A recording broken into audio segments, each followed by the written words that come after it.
students, welcome to my YouTube channel. Today we will solve exercise 3.3. हमारा first question देखो. Given a parallelogram ABCD, complete each statement along with the definition of property used. हमें क्या दे रखे हैं? यहाँ पे parallelogram दे रखा है, ठीक है, और हमें यहाँ पे कुछ हमें स्टेटमेंट्स भी दे रखे हैं, उनको हमें बताना है और उनकी प्रॉपर्टी भी हमें डिफाइन करनी है कि ये जो स्टेटमेंट्स आपने इनके जो सॉल्व किया है उसकी प्रॉपर्टी किस बेस्ड पे है, ठीक है। तो सबसे पहले देखो ए डी, इस फिगर में देखो ए डी, ये जो ए डी है वो किसके इक्वल है? पता है ये पैरेललोग्राम है, पैरेललोग्राम की जो साइड्स होती है वो क्या होती है? इक्वल होती है। तो जो ए डी साइड है वो किसके इक्वल होगी? सी बी के, ठीक है, किसकी इक्वल होगी? सी बी के। तो हमारा इसका आंसर क्या हो गया? C B. और कौन सी property? A D is equal to C B. कौन सी प्रॉपर्टी है? अपोजिट साइड्स आर इक्वल, ठीक है। तो हम यहाँ पे क्या कहते हैं? opposite sides are equal, ठीक है। अब हमारे देखो एंगल डी सी बी, यहाँ पे लिखा है डी सी बी, ये जो एंगल है, ठीक है, ये जो हमारा एंगल बन रहा है डी सी बी, ये किसके इक्वल होगा? तो हमें पता है ना, जैसे साइड्स इक्वल होती है वैसे ही अपोजिट एंगल्स भी क्या होते हैं? इक्वल होते हैं। Opposite side and opposite angles are equal in parallelogram. तो जो एंगल डी सी बी है वो किसके इक्वल होगा? इस एंगल के। तो डी ए बी के, angle D A B. And property बतानी है, कौन सी प्रॉपर्टी है? Opposite angles are equal. Is it clear? अब थर्ड देखो ओ सी, ओ सी, ये जो लाइन है ओ सी, हमें पता है ये जो ए सी है वो क्या है? इस पैरेललोग्राम का डायगोनल है, और जो डायगोनल होता है जो ओ ए है और जो ओ सी है वो क्या कर रही है? इस पैरेललोग्राम को इंटरसेक्ट कर रही है। तो जो ओ ए है और जो ओ सी है वो क्या होगी? आपस में इक्वल होगी। तो जो ओ सी है वो किसकी इक्वल होगी? ओ ए की, क्योंकि जो डायगोनल्स है वो क्या कर रहे हैं?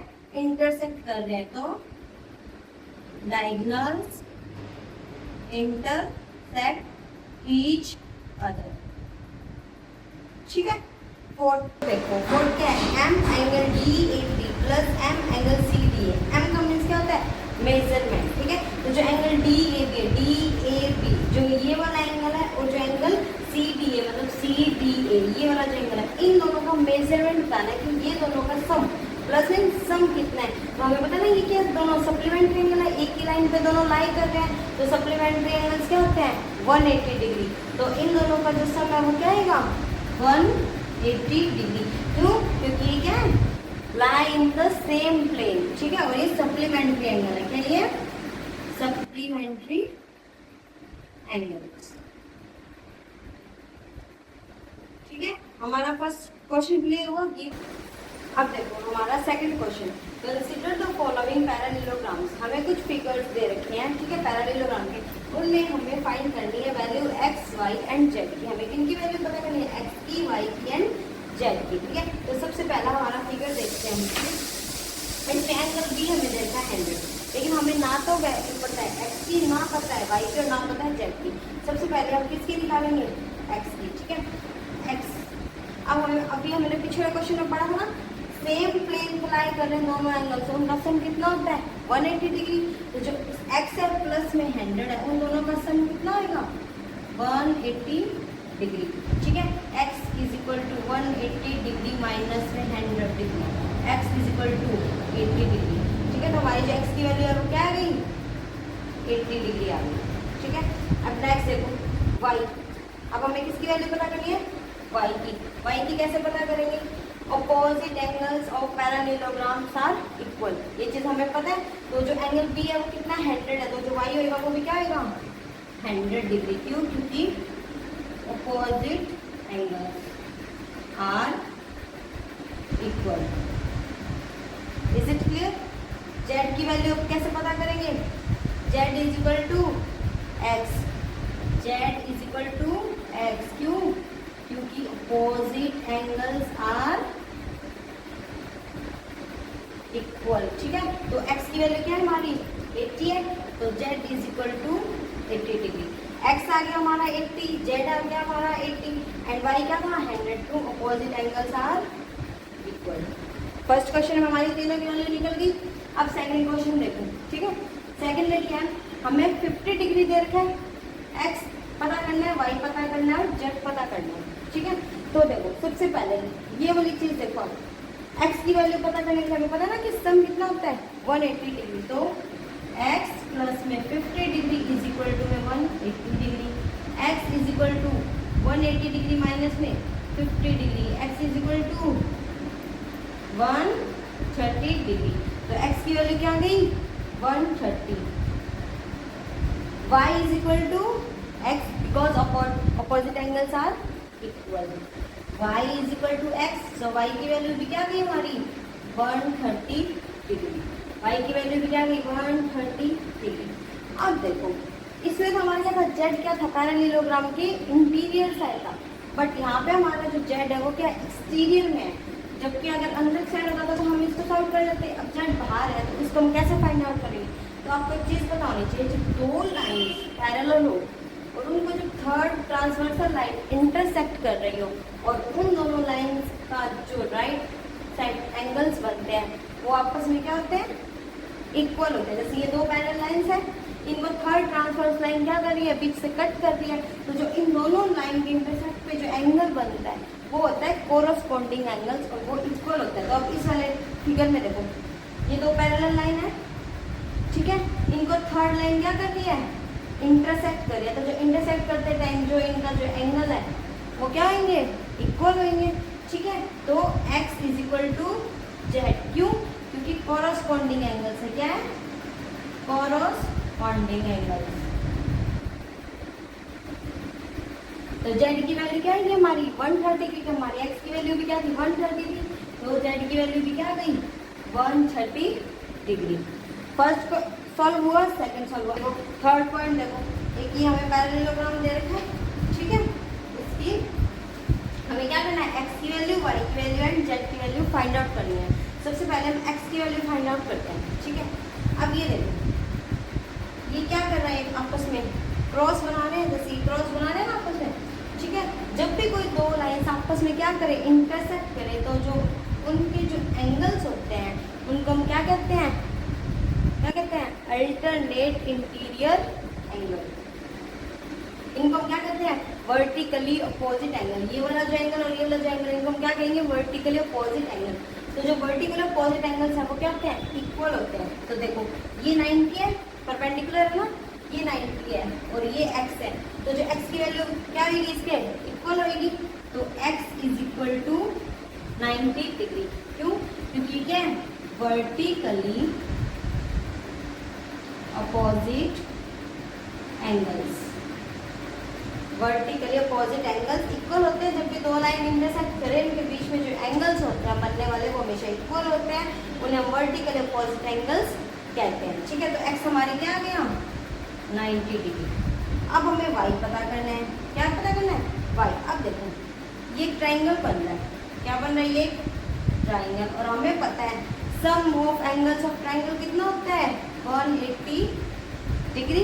तो ठीक है, तो ये ट्राइंगल बन रहा है, कैसे सॉल्व करेंगे x plus Y plus 30 degree is equal to 180 degree. कौन सी प्रॉपर्टी है angle sum property of triangle, angle sum property of triangle. जो इन तीनों का सम है वो क्या आएगा 180 डिग्री आएगा, ठीक है। x की वैल्यू हमें पता है कितनी है 90 plus Y plus 30 is equal to 180 degree, ठीक है। 90 प्लस 30 120 प्लस में y is equal to 180, y की वैल्यू क्या आ जाएगी 60 डिग्री, y की वैल्यू क्या आ गई 60 डिग्री, y भी आ गया x भी आ गया। अब हमें क्या पता करना है z पता करना है। यहाँ कोई ट्राइंगल में एक वैल्यू तो दे रखी लेकिन ये नहीं दे रही, तो अपनी सारी प्रॉपर्टी से तो इसको फाइंड आउट नहीं कर सकते, ना ये वर्टिकल अपोजिट एंगल है। लेकिन देखो अभी हमने पिछले वाले क्वेश्चन में बात की थी ना लाइंस इंटरसेक्ट कर रही है, ठीक है। जब भी दो पैरेलल लाइंस को तीसरी लाइन इंटरसेक्ट करती है ट्रांसवर्स लाइन, ठीक है, तो उनके बीच में क्या बनता है जेड बनता है, क्या बनता है जेड। तो जो जेड वाला जो एंगल होएगा, ये वाला जो एंगल होएगा और जो ये वाला एंगल होएगा वो हमेशा क्या होता है इक्वल होता है, और इस एंगल को हम क्या कहते हैं अल्टरनेट इंटीरियर एंगल। इंटीरियर क्यों बोला क्योंकि अंदर की साइड है, ठीक है। तो ये जो दोनों एंगल होते हैं जो जेड बना रहे होते हैं उनको हम क्या बोलते हैं, अल्टरनेट इंटीरियर एंगल। इसमें देखो जेड बन रहा है, ठीक है, तो जो वाई होगा वो किसके इक्वल होगा, जेड के, Y is equal to Z. तो वाई इज इक्वल टू कितना था हमारा 60 था, तो जेड पे हमारा क्या आएगा 60 डिग्री। तो जेड की वैल्यू क्या आ गई हमारी 60 degree. Is it clear? y is equal to 60, x is equal to 90 and z is equal to 60। हमारा थर्ड पॉइंट यहीं क्लियर होता है। अब फोर्थ देखें, फोर्थ में y की वैल्यू पता करनी है, x की एंड z की। सेम वही है पैटर्न, ठीक है। x की वैल्यू पता करने के लिए हमें क्या करना पड़ेगा, सम सप्लीमेंट्री एंगल्स है ना ये, तो x plus 80 is equal to 180 degree. x कितना आ जाएगा 180 माइनस में 80, x is equal to 100, sorry x is equal to 100 degree. x क्या आ गया हमारा 100 डिग्री, ठीक है। अब देखो x की वैल्यू आ गई क्योंकि ये सप्लीमेंट्री एंगल से, y अपोजिट एंगल्स, पैरेललोग्राम्स के अपोजिट एंगल्स क्या होते हैं, इक्वल होते हैं। तो y is equal to 80 degree, ठीक है। क्यों, opposite angles are equal, opposite angles are equal. अब वही सेम पैटर्न, जेड हमारा क्या है आउटसाइड में एक्सटीरियर एंगल है, वही सेम दो लाइंस और थर्ड जो ट्रांसवर्स लाइन है वो अगर इंटरसेक्ट करे तो जो उनके कोरस्पॉन्डिंग एंगल्स होते हैं वो क्या होते हैं, इक्वल होते हैं। तो जो एंगल जेड है वो किसके इक्वल होएगा 80 डिग्री के। क्यों, क्योंकि कोरस्पॉन्डिंग एंगल्स है, दो पैरेलल लाइंस को थर्ड लाइन इंटरसेक्ट करे तो जो उनके एंगल्स होते हैं वो हमेशा क्या होते हैं, इक्वल होते हैं, जिन्हें हम कोरस्पॉन्डिंग एंगल्स कहते हैं। अब हमारा नेक्स्ट ट्राई है, इसमें भी हमें एंगल x, एंगल y और एंगल z पता करना है, ठीक है। अब एंगल y कितना आएगा 112, सेम चीज़ है क्योंकि opposite angles are equal, parallelogram के अपोजिट एंगल्स क्या होते हैं, इक्वल होते हैं। तो हमारा जो एंगल y है वो क्या आ गया 112। एंगल x, ठीक है, y आ गया 112। अब देखो x पता करना है हमें, ठीक है। तो ये देखो ये एक ट्राइंगल बन रहा है, क्या बन रहा है ये ट्राइंगल, ठीक है।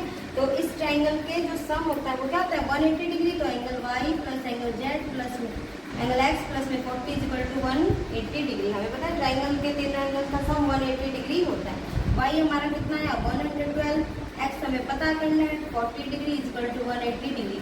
112 एंड 40 कितना हो गया 152 प्लस में x is equal to 180 degree, ठीक है। उधर ट्रांसफर करो, x इज इक्वल टू कितना आ जाएगा 180 में से 152 गया 28 डिग्री। तो हमारी जो x की वैल्यू है वो क्या आ गई 28 डिग्री। अब हमारा क्या बचा z बचा, ठीक है।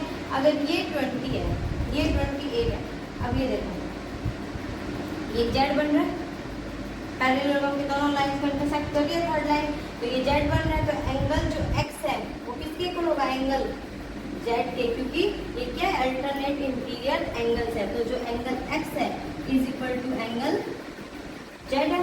x कितना है तो हमारा भी 28 डिग्री, तो जो जेड होगा वो भी क्या है हमारा 28 डिग्री। क्यों, क्योंकि क्या अल्टरनेट इंटीरियर एंगल्स है। हमारा सेकंड क्वेश्चन नहीं कंप्लीट होता। अब हमारा थर्ड क्वेश्चन देखो, can a quadrilateral ABCD be a parallelogram. ये हमें एक क्वाड्रिलेटरल है ABCD, तो क्या वो पैरेललोग्राम है। इन केसेस को अगर हम देखें तो सबसे पहले हम क्या करते हैं क्वाड्रिलेटरल ड्रॉ करते हैं, ठीक है। A B C and E, ठीक है। अब फर्स्ट शेयर देखो angle D plus angle B is equal to 180। कि जो एंगल D है और जो एंगल B है वो क्या है 180 है। तो क्या ये पैरेललोग्राम है। तो देखो जो एंगल D है ये दोनों क्या अपोजिट एंगल्स है, तो ये देखो अपोजिट एंगल्स इक्वल होते हैं। तो ये अगर 90 है और ये भी अगर 90 है तो क्या पता इस केस में इन दोनों का सम क्या होगा 180 डिग्री होगा, क्योंकि हमें पता है पैरेललोग्राम के तो अपोजिट एंगल्स इक्वल होते हैं। लेकिन अगर ये हुआ 110 और ये हुआ 80 तो ना तो ये पैरेललोग्राम है, सम को क्या पता 180 है लेकिन पैरेललोग्राम नहीं है, ठीक है। तो इस केस में ये क्या है कैन भी, मतलब हो भी सकते हैं। अगर 90 डिग्री है अपोजिट एंगल से इक्वल है तो हो भी सकते हैं, बट नीड नॉट बी। ठीक है, पॉसिबल है ये वाली चीज कि दोनों का सम 180 हो। सेकंड देखो, A B equal to D C equal to 8 centimetre. जो ए बी है और जो डी सी है वो दोनों इक्वल है, और कितना है 8 centimetre and 8 centimetre. A D is equal to 4, A D is equal to 4 centimetre, B C is equal to 4.4 centimetre. तो क्या ये पैरेललोग्राम है? तो देखो सबसे पहले A B is equal to D C, ये जो ए बी है वो क्या है, डी सी है। ये वाली दोनों अपोजिट साइड्स तो क्या है, इक्वल है। लेकिन जो A D and B C है, क्या वो दोनों आपस में इक्वल है? नहीं है। ये तो क्या है 4 सेंटीमीटर है, और वो बी सी है वो 4.4 सेंटीमीटर। तो अपोजिट साइड्स इक्वल नहीं है। जबकि पैरेललोग्राम की जितनी भी अपोजिट साइड्स होती है वो क्या होती है, इक्वल होती है। तो ये पैरेललोग्राम नहीं है, because opposite sides are not equal. Is it clear? Third देखो, angle A equal to 70, angle A कितना दे रखा है 70 और एंगल सी दे रखा है 65 डिग्री। तो क्या ये पैरेललोग्राम है? नहीं है, क्योंकि अपोजिट एंगल्स क्या होते हैं, इक्वल होते हैं। जबकि एंगल ए 70 है वो 65 है, इक्वल नहीं है एंगल्स, तो ये पैरेललोग्राम नहीं है।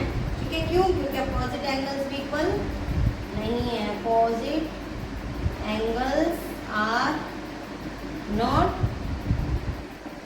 इक्वल। क्लियर हुआ? अब फोर्थ देखो, drew a rough figure of a quadrilateral that is not a parallelogram but has accepted two opposite angles of equal measures. कि आपको एक ऐसा क्वाड्रिलेटरल जो ड्रॉ करना है जो पैरेललोग्राम नहीं हो, लेकिन उसके दो अपोजिट एंगल्स हो इक्वल मेजर्स के। ठीक है, पैरेललोग्राम क्यों ना हो? क्योंकि उसके अपोजिट साइड्स क्या नहीं होनी चाहिए, इक्वल नहीं होनी चाहिए। लेकिन उसके जो अपोजिट एंगल्स है वो क्या होने चाहिए, इक्वल होने चाहिए। तो ऐसा कौन सा होता है? देखो, हमने दो अपोजिट एंगल्स अपोजिट साइड्स की, दो बड़ी कर दी और दो छोटी कर दी। ये क्या है, राइट है। जिसकी ये वाली जो साइड है वो तो इसके इक्वल है और ये वाली जो साइड है वो इसके इक्वल है। लेकिन अपोजिट साइड्स क्या नहीं है, इक्वल नहीं है। तो ये पैरेललोग्राम तो नहीं है, लेकिन टाइप की प्रॉपर्टी होती है कि इसके जो एंगल्स होते हैं अपोजिट, एंगल 1 और एंगल 2, ये अपोजिट एंगल है ना इसके, और एंगल जो 3 है और जो एंगल 4 है, ठीक है, ये दोनों भी क्या है, अपोजिट एंगल्स है। ये क्या होंगे, इक्वल होंगे। मतलब टाइप की प्रॉपर्टी होती है कि जो उसके अपोजिट एंगल्स होते हैं वो आपस में क्या होते हैं, इक्वल होते हैं। तो ये पैरेललोग्राम तो नहीं है, क्योंकि इसके अपोजिट साइड्स क्या नहीं आपस में इक्वल नहीं है। तो पैरेललोग्राम नहीं है, बट ठीक है क्वाड्रिलेटरल है। तो इसका आंसर क्या हो जाएगा, काइट। क्या हो जाएगा, काइट, जिसके अपोजिट एंगल से इक्वल है लेकिन अपोजिट साइड्स इक्वल नहीं है। ठीक है, अब हम फिफ्थ क्वेश्चन की तरफ पढ़ते हैं। देखो क्वेश्चन देखो, the measure of two adjacent angles of a parallelogram are in the ratio 3:2। हमें एकदम एंगल्स क्या नहीं दिए, डिफाइनिंग नहीं दिए कि ये एंगल इतना ही है, लेकिन हमें उनका रेशियो दे दिया दो एंगल्स का 3:2। ठीक है, find the measure of each of the angles. अब हमें हर एक पैरेललोग्राम के वो जो चारों एंगल्स हैं हमें फाइंड आउट करने हैं। सबसे पहले हम क्या करेंगे, पैरेललोग्राम ड्रॉ करेंगे, A B C and D. अब हमें दो एंगल्स का क्या दिया है, रेशियो दिया है। ठीक है, एडजेसेंट एंगल्स का क्या दिया है, रेशियो दिया। और एडजेसेंट एंगल कौन से होते हैं, ये दोनों जो सप्लीमेंट्री होते हैं एक दूसरे के, ठीक है, जिनका सम 180 होता है। तो ये क्या दे दिया, bx, ये क्या दे दिया 2x। रेशियो में हमें डिफाइन नहीं है कि कितने, हमने इनको क्या मान लिया, x मान लिया। ठीक है, तो सबसे पहले देखो, एंगल ए प्लस में angle B is equal to कितना होता है, 180 degree, because adjacent angles are supplementary. ठीक है, क्या होते हैं, सप्लीमेंट्री होते हैं। तो एंगल ए कितना है हमारे पास 3x, एंगल बी कितना है 2x is equal to 180 degree, 5x is equal to 180 degree, x is equal to 180 upon में 5, x इज इक्वल टू 5 को 180 से डिवाइड करेंगे क्या आएगा, 36 आएगा ना। ठीक है, अब देखो हमें इनकी वैल्यूज को क्या करना है, अभी तो हमें इनकी सिर्फ x की वैल्यू आई है ना, एंगल ए और एंगल बी की तो नहीं है। तो एंगल ए कितना था हमारे पास 3x था, x की वैल्यू पुट करो, 3 × 8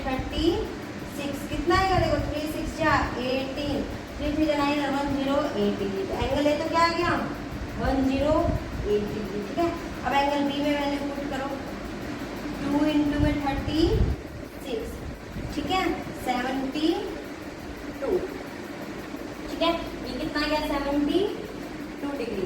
अब देखो जो एंगल ये होगा वही एंगल सी होगा, क्योंकि पैरेललोग्राम को अपोजिट एंगल्स क्या होते हैं इक्वल होते हैं। तो जो एंगल ए है वही एंगल सी होगा। तो एंगल ए कितना है 108 डिग्री, एंगल सी भी कितना आएगा 108 डिग्री। एंगल डी है वही एंगल बी होगा, अपोजिट एंगल्स आर इक्वल। तो angle B is equal to angle D. Angle B कितना था 72 डिग्री, तो एंगल डी भी कितना आएगा 72 डिग्री। हमारे चार एंगल्स निकल गए। ए कितना आया 108, बी कितना आया 72, सी कितना आया 108 एंड डी कितना आया 72। क्योंकि हमें सिर्फ ये दोनों एंगल्स का रेशियो दिया था, जिससे हमने सबसे पहले क्या किया एक्स की वैल्यू निकाली, फिर इनमें पुट की, फिर हमने अपोजिट एंगल्स इक्वल होते हैं उस बेसिस पे हमने एंगल सी और एंगल डी की भी वैल्यू बता दी। Is it clear? अब 6th क्वेश्चन देखो। Two adjacent angles of a parallelogram have equal measures. Find the measures of each of the angles. हमने पिछले 5th क्वेश्चन में तो क्या दिया था, दोनों एंगल्स का रेशियो दिया था ना 3:2, जिसको हमने x सेलेक्ट करके उसका x की वैल्यू निकाली। बट यहाँ पे इसने कोई भी रेशियो नहीं दिया है, लेकिन क्या दिया है दोनों एडजेसेंट एंगल्स क्या है इक्वल है। तो देखो सबसे पहले हम एक पैरेललोग्राम ड्रॉ करते हैं। ठीक है, A B C and D. Adjacent angles कौन से होते हैं ये वाले, जो कि क्या था आपस में सप्लीमेंट्री थे, जिनका सम कितना होता है 180 डिग्री। तो इनका रिलेट कर लिया x और इसको भी x। क्यों दोनों का x और x ही क्यों किया, क्योंकि क्या इक्वल मेजर्स क्या है, तो जो इसका वैल्यू आएगी वही इसकी आएगी। ठीक है, तो देखो सबसे पहले हमने क्या किया एडजेसेंट एंगल्स बी x, हमने इन दोनों को क्या मान लिया x मान लिया। सो हमें पता है इनका सम क्या होता है angle A plus angle B का सम कितना होता है 180 डिग्री, क्योंकि एडजेसेंट एंगल्स है। एंगल ए कितना है x, बी भी कितना है x 180, 2x is equal to 180। x की वैल्यू क्या रहेगी 180 डिग्री अपॉन में 2 कितनी आ गई 90 डिग्री। ठीक है, ये 90 है, जो भी तो ये 90 है, क्योंकि इसने क्वेश्चन में दे दिया कि दोनों एंगल्स क्या इक्वल है। अगर ऊपर नीचे होते तो ये एडजेसेंट एंगल्स इक्वल नहीं होते। ठीक है, ये 90 है तो ये भी 90 है। और एंगल ए है वही एंगल सी है, क्योंकि अपोजिट एंगल्स आर इक्वल। क्या होते हैं opposite angles of parallelogram are equal. ठीक है, तो एंगल ए कितना आया 90, तो एंगल सी भी कितना आएगा 90 डिग्री। वही सेम चीज angle B and angle D क्या है अपोजिट एंगल्स है, और पैरेललोग्राम के अपोजिट एंगल्स क्या होते हैं इक्वल होते हैं। तो जो एंगल बी है वही एंगल डी आएगा, एंगल बी भी 90 एंड एंगल डी भी 90। तो ये जो चारों एंगल है वो कितने डिग्री के हैं 90 डिग्री एंड 90 डिग्री। ठीक है, यहाँ तक हमने 6 क्वेश्चन एक्सरसाइज 3.3 की सॉल्व कर ली। आगे की वीडियोस को देखने के लिए चैनल को सब्सक्राइब कर देना, लाइक कर देना, कमेंट कर देना। ठीक है, नेक्स्ट हम नेक्स्ट वीडियो में कवर करते हैं।